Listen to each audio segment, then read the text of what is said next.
Jaya Radha Madhava Kunja Vihari.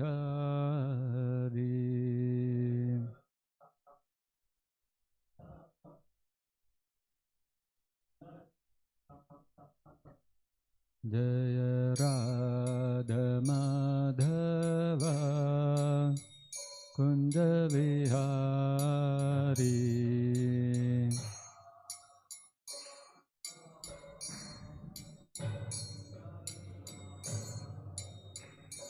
Jaya Gopi Jana Vallabha Girivaradhari.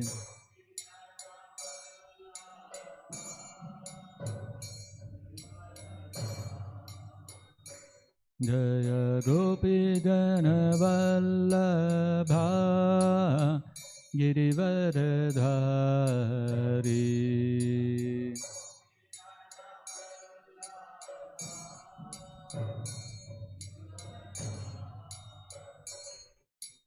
Yashodanandana Vraja Jana Ranjana.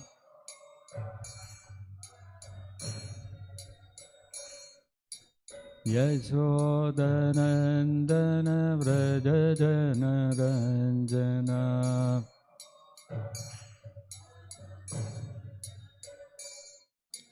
Yamuna Tira Vanachari.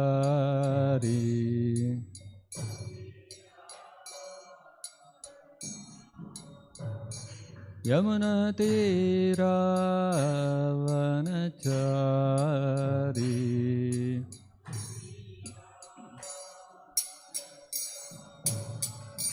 Jaya Radha Madhava Kunja Vihari.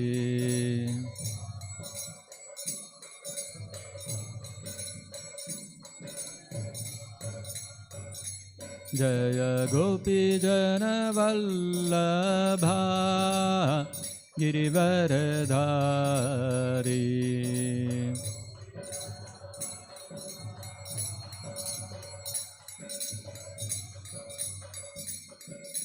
Yashodanandana Vraja Jana Ranjana.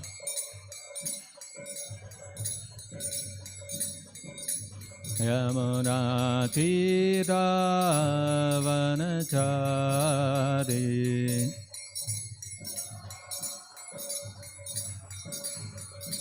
Yamuna Tira Vanachari.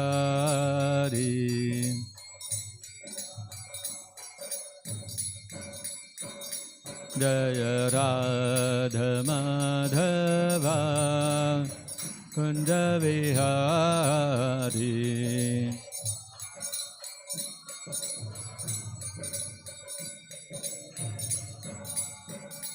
Jaya Radha Madhava Kunja Vihari.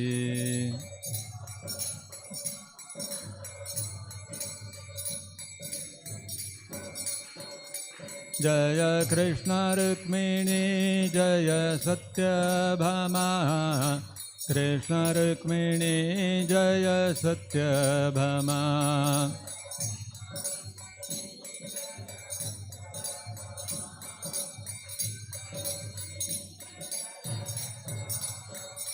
Jaya Krishna Rukmini Jaya Satyabhama. Krishna Rukmini Jaya Satyabhama.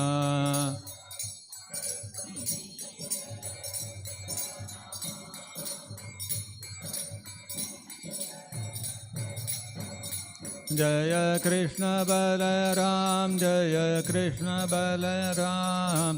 Krishna Balaram Jaya Krishna Balaram.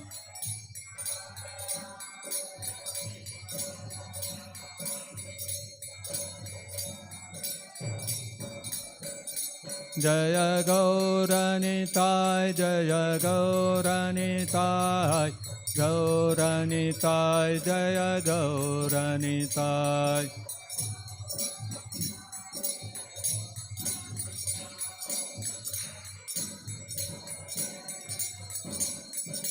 Jaya Jaya Prabhupada, Prabhupada, Prabhupada, Prabhupada.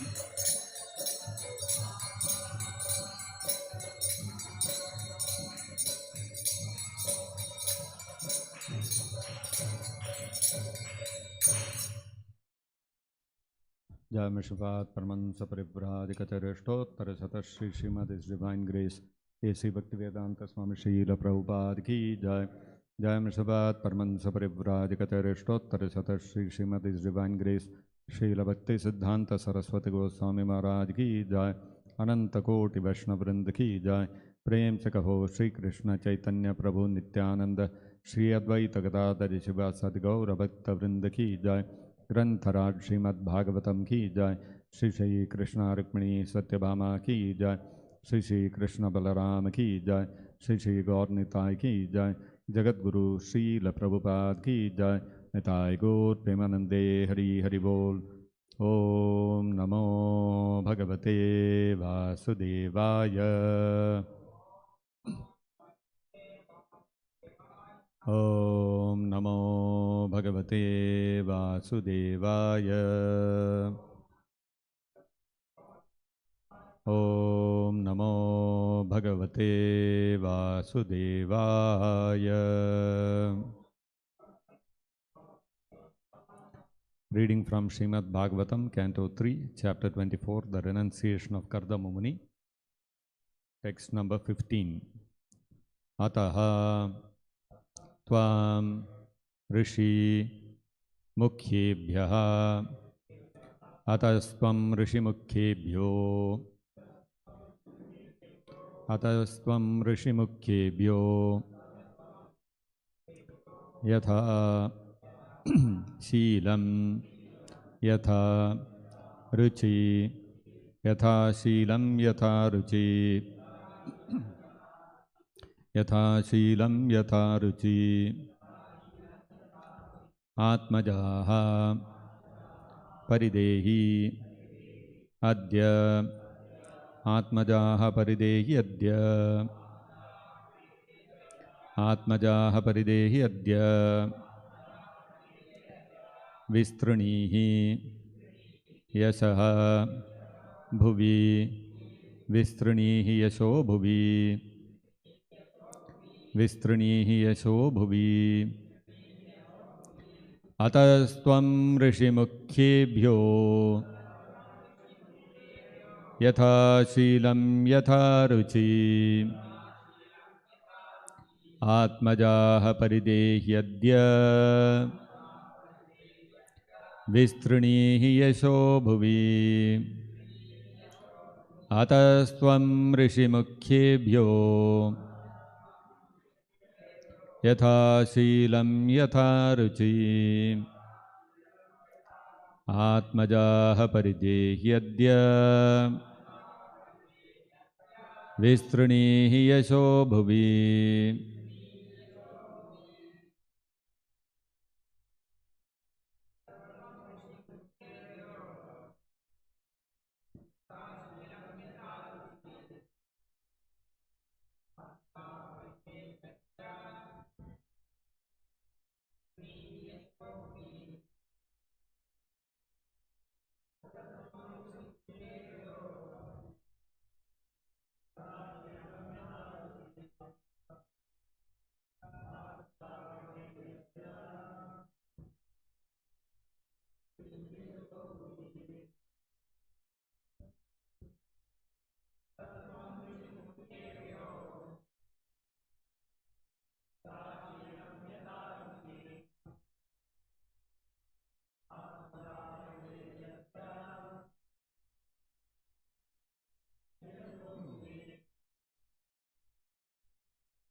Ataha, therefore, Tvam, you, Rishimukhyebhyaha, unto the foremost sages, Yatha Shilam, according to temperament, Yatha Ruchi, according to taste, Atmajaha, your daughters, Paridehi, please give away. Adya, today. Vistranihi, spread. Yasaha, fame. Bhuvi, over the universe. Translation and purport by His Divine Grace Srila Prabhupada. Therefore, today please give away your daughters to the foremost of the sages with due regard for the girls' temperaments and likings, and thereby spread your fame all over the universe.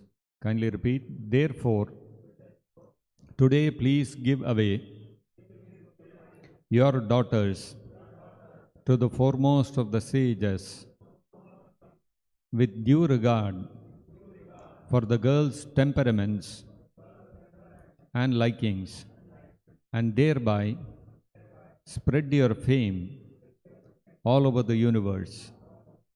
Purport by Srila Prabhupada.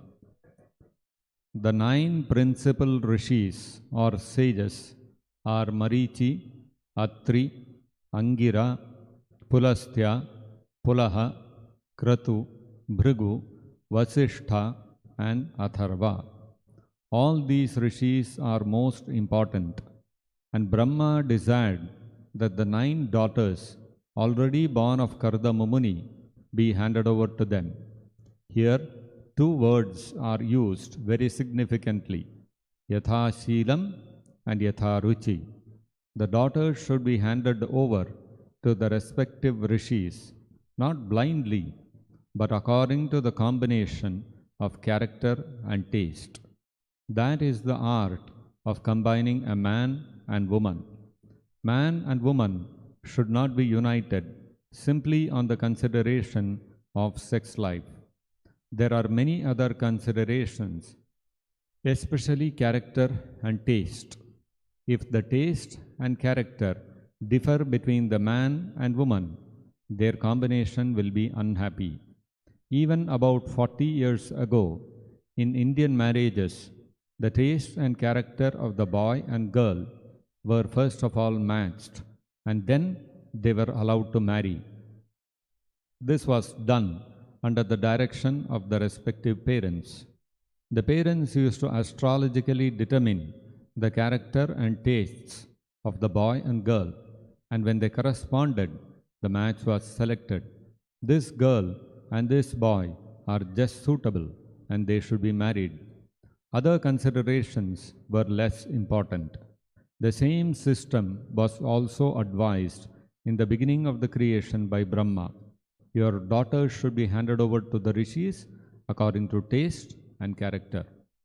According to astrological calculation, a person is classified according to whether he belongs to the godly or demoniac quality.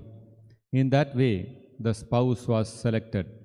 A girl of godly quality should be handed over to a boy of godly quality. A girl of demoniac quality should be handed over to a boy of demoniac quality. Then they will be happy. But if the girl is demoniac and the boy is godly, then the combination is incompatible. They cannot be happy in such a marriage. At the present moment, because boys and girls are not married according to quality and character, most marriages are unhappy and there is divorce. It is foretold in the 12th canto of the Bhagavatam that in this age of Kali, married life will be accepted on the consideration of sex only. When the boy and girl are pleased in sex, they get married, and when there is deficiency in sex, they separate. That is not actual marriage, but a combination of men and women, like cats and dogs. Therefore, the children produced in the modern age are not exactly human beings. Human beings must be twice born. A child is first born of a good father and mother, and then he is born again of the spiritual master and the Vedas. The first mother and father bring about his birth into the world. Then the spiritual master and the Vedas become his second father and mother. According to the Vedic system of marriage for producing children, every man and woman was enlightened in spiritual knowledge, and at the time of their combination to produce a child, Everything was scrutinizingly and scientifically done. Thus ends the Bhaktivedanta purport. Om Ajnanatimirandhasya Jnananjanachalakaya Chakshurunmilitam Yena Tasmai Shri Gurave Namaha. Namavo Vishnupadaya Krishna Presthaya Bhutale Srimate Bhaktivedanta Swaminiti Namine. Namaste Saraswate Deve Gauravani Pracharine Nirvishesha Shunyavadi Paschatya Deshatarine Jaya Shri Krishna Chaitanya Prabhu Nityananda Shri Advaita Gadadhara Shri Vasadi Gaura Bhakta Vrinda Hare Krishna Krishna Krishna Hare Hare Hare Rama Rama Rama Hare Hare Mokam Karoti Vachalam Pangam Langhayate Girim Yat Kripatamaham Vande Shri Gurum Deenataranam.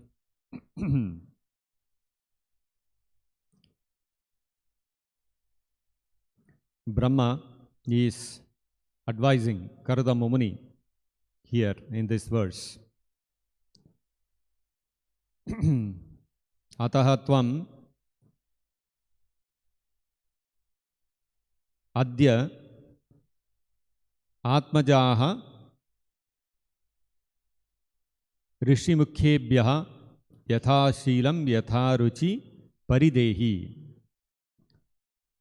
Brahma is telling Karada Mumuni, you got 9 beautiful, well-qualified daughters. Ataha, therefore, tvam, you should, atmajaha, your daughters, adya paridehi, you should get them married. And get them married to whom? To Rishi Mukhyebhyaha, to the chief, to the prominent, the most prominent of the sages, the foremost of the sages. Who are those foremost sages? They are 9 personalities. Marichi, Atri, Angira, Pulastya, Pulaha, Kratu, Bhrigu, Vasishtha and Atharva. So there were 9 rishis, 9 foremost of the rishis, sages. And Karada Mumuni also had 9 daughters. So therefore, Brahma is advising Karada Mumuni that your daughters are well qualified and you should give them to the foremost of the sages. So that will be an apt match for them. And how should he give them? Blindly marry off one girl to one sage? No. Brahma says, Yatha Shilam Yatha Ruchi Paridehi. He is advising Karada Mumuni that you have to marry your daughters to the 9 sages according to their tastes and their characters. The tastes and characters have to match. First you match which daughter's taste and character matches with which sage, and accordingly you hand over the daughters in marriage to the sages. So this is a very important consideration which Brahmaji is establishing by his personal example at the very beginning of the creation, as Prabhupada is explaining in the purport. That a combination of a man and woman has to be very carefully done if the man and woman are to live as husband and wife peacefully and in harmony. If the married life has to be harmonious and peaceful, it is very important that the girl and the boy be of similar character and similar tastes. So, how will we determine what are the characters and tastes of the girls and the boy? How do we match them? Unless we have an interaction with a person for a prolonged period of time, we cannot really know the person's character and his tastes. So, when it comes to a girl marrying a boy, how do you determine that the boy and the girl are suitably matched? So for that, in the Vedic times, the simple system used to be that the moment a child is born, the child's jataka or horoscope is prepared. And in the horoscope, there is a description, a broad summarization of the character and the tastes of the person is given in the horoscope by classifying under one of three broad categories. The kind of taste and the kind of character that one possesses can be classified under one of these three broad categories: Manushyagana, Devagana and Asuragana. If a person is falling under Manushyagana category, that means he is more inclined to be religious, and at the same time he will have material desires to fulfill. If somebody is of Asuragana, the Asuragana person, his main goal in life will be sense gratification, and he will not be so much religiously inclined. And somebody who is Devagana means somebody who has got a lot of spiritual inclination. So, if a boy has got a lot of spiritual inclination, and that means he is in Devagana, and the girl is of Asuragana, means she has no spiritual inclination, and her interests, her tastes lie in sense gratification, then that combination of the boy and the girl will be incompatible. They will not be able to get along. Naturally, because the priorities for each of them is different. When if two people have to work together, the priorities in their life have to match. One person is having one kind of priority, another person is having exactly the opposite priority. Then both of them cannot get along. So, in today's modern day world, everything, the relationship between boy and girl is determined simply upon their mutual inclination. When a boy sees a girl, she is good looking, and he feels that yes, if I associate with this girl, my desires for sex will be fully satisfied. And the girl also thinks, if I get this boy as my boyfriend, as my husband, then all my sexual desires will be fulfilled. This kind of combination actually will not last long. This kind of combination already exists in the world amongst the society of cats, dogs, animals, birds. There, in the kingdom of the animals, what happens is, in the kingdom of the animals, birds and beasts, there also there is the combination of the male and female. A male and female will come together, they will stay together, they will procreate, they will produce children, and after some time they will separate and go looking for some other mates. This is common amongst animals in the animal kingdom. So that kind of life is very much available in the material world. So because in the animal kingdom there is no consideration of character. There is nothing called character. You cannot classify an animal. This dog is of good character. This other dog, oh, he is a cheater. You have to be careful of him. We have no such discrimination, because animals have no such discrimination of what is right and what is wrong. They have no ability to think what is pious activity and what is sinful activity. Such ability inherently does not exist in their intelligence.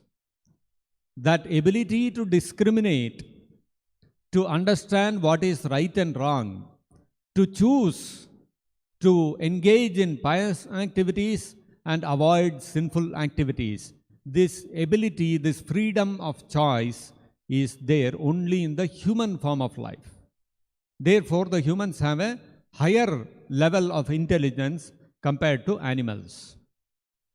And if the human beings, therefore, are expected to utilize this higher intelligence, this higher power of discrimination in every activity that they do. If they do not use that sense of discrimination in their decision-making process. Shri Krishna Rukmini Satyabhama ki jai. If the human being does not use this higher intelligence, this ability of discrimination in his decision-making process, then what will happen? Then whatever decision he takes will be based on the dictation of his senses. And when the decisions of life are made on the basis of dictation of the senses, then such decisions will always lead one to engage in sinful activity. So sinful activity means what? Sinful activity means the activity which will ensure that we go, as we go on taking further births, we progress towards that animal form of life. So sinful activity means simply an activity which, as a result of that performance of that activity, it will take us closer towards the animal kingdom, towards the animal consciousness. We will start acting, behaving like animals, meaning without discrimination, without consideration of what is pious and what is sinful. So such a life of animal sense gratification is actually not meant for human form of life. Just like we take the example which is given in the Srimad Bhagavad-gita. In the Bhagavad-gita, in the beginning of the Bhagavad-gita, we can clearly see in the first chapter how there are two armies arrayed on the battlefield of Kurukshetra. One is the army of the Kauravas, one is the army of the Pandavas. Externally, it might look like both of them have assembled there just because both of them are desirous of occupying the throne. Externally, that is the reason. But as the first chapter of the Bhagavad-gita progresses, we see that Arjuna starts questioning their decision to fight. He starts questioning the decision to fight against Duryodhana. Although, very clearly, all through, Duryodhana is the person who has been the aggressor. He is the person who has illegally usurped the throne of Indraprastha. But Arjuna still wants to confirm that their decision to fight Duryodhana to reclaim their throne is whether it is correct or not. On the other hand, on the side of Duryodhana, there is no such consideration. He was single-minded. He knew exactly what he wanted. At any cost, I had to get the throne. I cannot give away the throne of Indraprastha to the Pandavas. This was very clear in Duryodhana's mind. He didn't bother whether he has to do any cheating or whether he has to do any illicit activity. He was ready to do anything to save the throne. Whereas Arjuna, he was thinking, is it right to fight or is it better to give up the throne? And if we give up the throne, if we do not fight the battle now, what is the result? Arjuna says, the only option for me will be to beg for my livelihood. I don't mind doing that if that is the right thing to do. So you see, Arjuna is using his power of discrimination. He is questioning whether the decision we have taken to fight is the right one or not. Is it the one which is pious or sinful? If it is sinful, then I do not want to fight. So this consideration has to be there in every action that we take. Every decision that we take, we have to decide on the basis of the scriptures. The Vedas state what constitutes Punya Karma, what constitutes Papa Karma. So by engaging in Punya Karma, the benefit will be that our consciousness will develop towards, it will progress towards getting liberation from this cycle of birth and death within this material world. If we engage in sinful activities, we will get more and more caught up in the cycle of birth and death within this material world, and we will progress more and more towards the life forms of ignorance. Because getting bound up to the cycle of birth and death means it is getting bound more and more by ignorance. The more we are covered by ignorance, the more we get caught up in the cycle of birth and death. The more we are uncovered from ignorance, the more we progress towards knowledge, spiritual knowledge. What happens? We get more and more liberated from the cycle of birth and death. That is why the Vedas said, Tamasi ma jyotir gama. Do not remain in darkness. Darkness of what? Darkness of ignorance about your real identity as a spirit soul, part and parcel of Krishna, as the eternal servant of Krishna. As long as we engage in sinful activities, we will get more and more distance from this understanding that I am not the body, I am a spirit soul, I am servant of Krishna, I am an eternal servant of Krishna. The more we engage in sinful activities, the more we will firmly believe that I am this body, and the more firmly I believe I am this body, what will be the result? I will want to fulfill the desires of my body more and more determinedly. The more I am in the bodily concept of life, the more I am fixed in the bodily concept of life, what happens? The demands of the body become more important for me. If I am situated in the conviction that I am not this body, then the body's demands become secondary. Even if some of my bodily demands are not fulfilled, it doesn't matter to me. If you look at the current day civilization, the meeting the demands of the body, eating, sleeping, mating and defending, has become so prominent. Any person, if any of these four activities he finds some obstruction, any person finds even a little obstruction to his activities of eating, sleeping and mating and defending, what will happen? There will be a big agitation. So many activists will jump in and they will say freedom of this, freedom of that, freedom of speech, freedom of food, freedom to eat what we want, freedom to wear what kind of dress I want. Who are you to question? This is my body, etc., etc., etc. So you see how these things have become so important in today's life.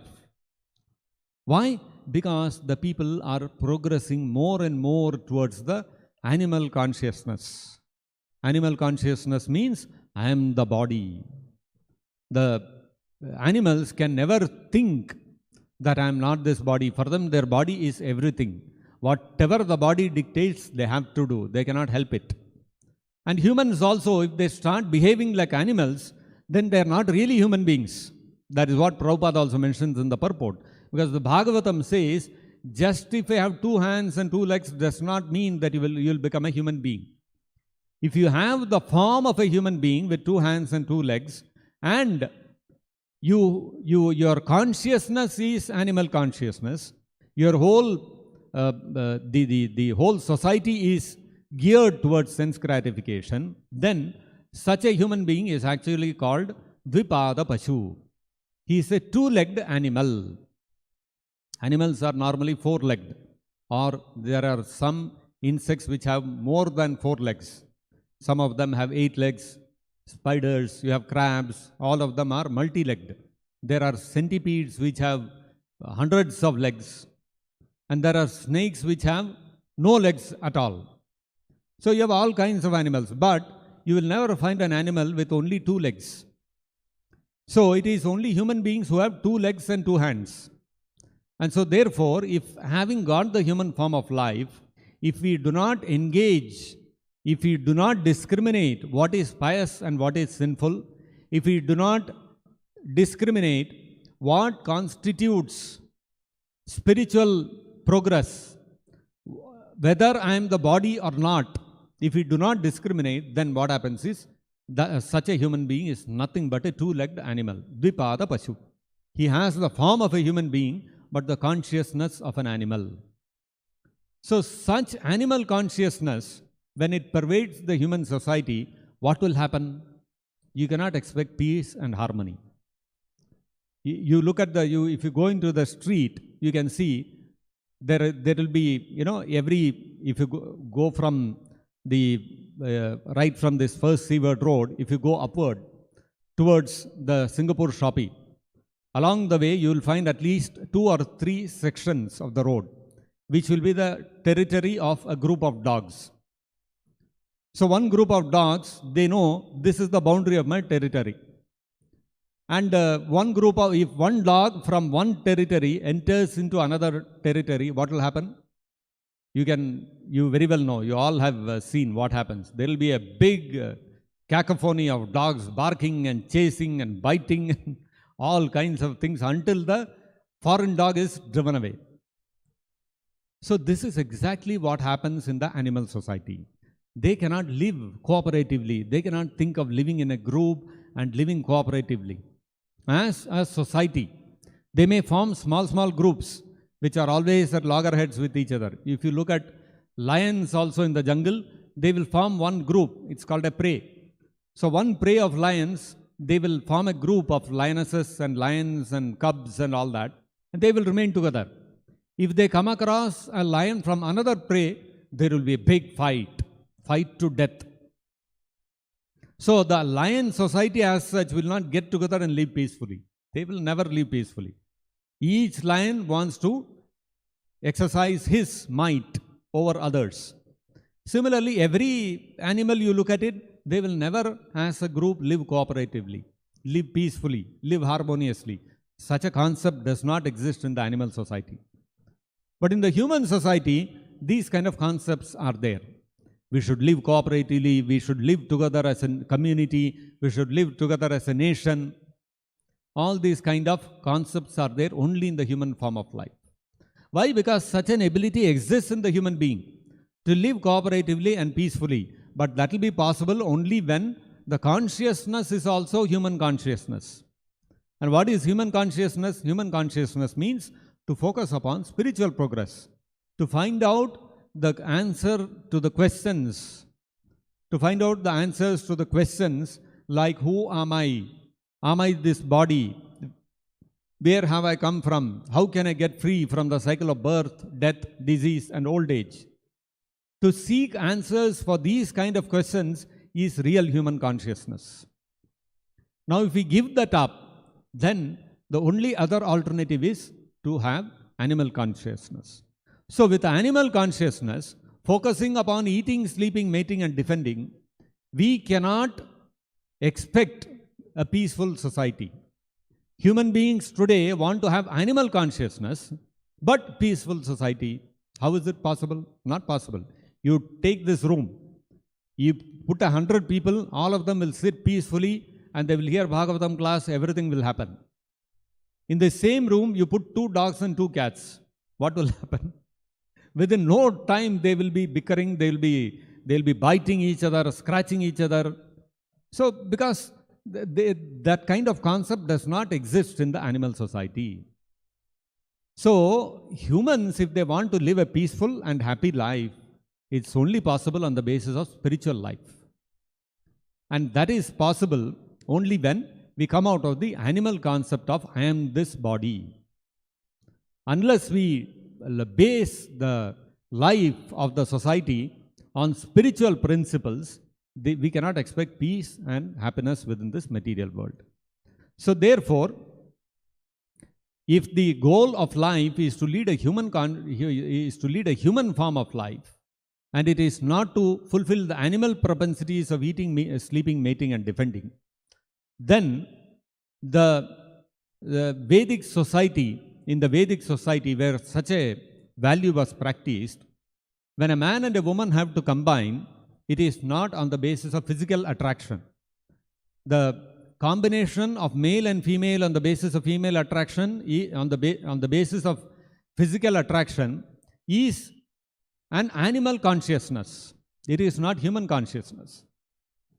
So, if man and woman have to combine as husband and wife, then the basis has to be how they are compatible with each other in terms of their character and taste, and how they can together, jointly, peacefully practice Krishna consciousness. This is the most important consideration. And when a man and a woman combine as husband and wife on the basis of taste and character, and they know that the goal of human life is to progress in spiritual life and to get liberated from the cycle of birth and death, then when they procreate, the children who are born will also be of similar consciousness. They will also be progressing in Sattva Guna. When animals unite, the children born of the animals are also animals. You never will find that animals, when children are born to animals, some of the children are very, very philosophical in their thinking. Some of the animals are very materialistic in their thinking. Some of them are very thoughtful. You don't find all such distinctions among animals. All animals will be like the animals only. So, human beings, only in human beings, when the children are born, when they grow up, you will find that they will grow up with different kinds of characters. Some of them will be Devagana, some of them will be Manushagana, some of them will be Asuragana. So, if the parents want children to be born of Devagana, if they want the children to be born who are spiritually inclined, then the process of Garbhadana Samskara to be followed by the parents is very, very important at the time of conception. Unless the parents follow the process of Garbhadana Samskara, the children who are born cannot be of godly qualities. If the parents do not follow Garbhadana Samskara and they physically unite and out of that physical union children are born, then such children are called Varna Sankara. They are no higher than Shudras. Although the parents may be born in Brahmana families, so-called Brahmana families, if there is no Garbhadana Samskara performed, then even if the parents are Brahmanas, the children born to them will not be Brahmanas. They will be Shudras. In Kali Yuga especially, because nobody follows Garbhadana Samskara, therefore the Shastras say that Kalau Shudra Sambhavaha. In Kali Yuga, everybody is born a Shudra. No matter whether he is born in a Brahmana family or a Kshatriya family or a Vaishya family, all of them have Shudra mentality. Shudra means the mentality that I am the body, I am not a spirit soul. So that kind of consciousness where eating, sleeping and mating and defending is the most important thing in my life for me, such consciousness is called the consciousness of a Shudra. So this classification of Brahmana, Kshatriya, Vaishya, Shudra in the Vedic system is based upon the consciousness, one's orientation towards life. If I am oriented towards life, thinking strongly, firmly that I am the body, I am a spirit, I am the body, and I am not a spirit soul, then that consciousness is called the consciousness of a Shudra. Whereas a Brahmana's consciousness is Brahmanjanati the Brahmanaha. Brahmana's consciousness is I am not the body, I am a spirit soul. So this consciousness is very, very important. And unless that consciousness, that godly consciousness is developed in the humans, we cannot call them human beings. They will continue to act and behave like animals, which will only cause disturbance in the society. So, therefore, he is Brahma because his main responsibility and his main anxiety at that point of time was that this world has to get populated with living entities of good consciousness. He is advising Kardama Muni, Yatha Ruchi, Yatha Sheelam, according to the character and taste of the girls, please hand them over to suitable rishis who will match their character and taste, and they will be able to peacefully live together and execute spiritual life and produce children of noble quality. So this is a very important requirement in the human form of life to ensure that when a boy and a girl combine, they should be of similar character and taste, and they follow the process of Garbhadana Samskara to produce children of good quality who can bring about sanity in this material world. So I'll stop here. If there are any questions or comments, we can discuss.